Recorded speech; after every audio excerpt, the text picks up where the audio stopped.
Maak 'n besluit om dissipline te kies bo motivering. Motivering kom en gaan. Party dae voel jy sterk, party dae voel jy moeg.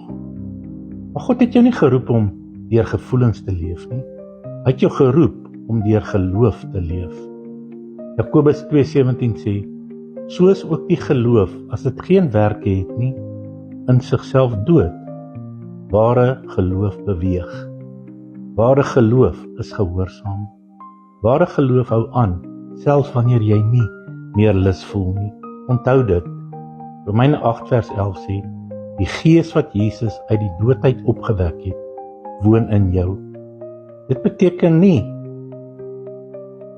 dat jy swak is nie. Dit beteken jy's bemagtig deur God se krag.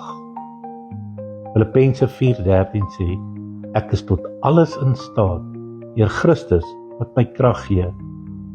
Moenie net 'n hoorder wees nie. Jakobus 1:22 sê, wees daders van die woord. Selfs klein getroue stappe tel. Spreuke 21:5 sê, die planne van die vlytige lei tot voordeel. So vandag, moenie wag vir motivering nie. Kies dissipline, kies gehoorsaamheid en kies geloof.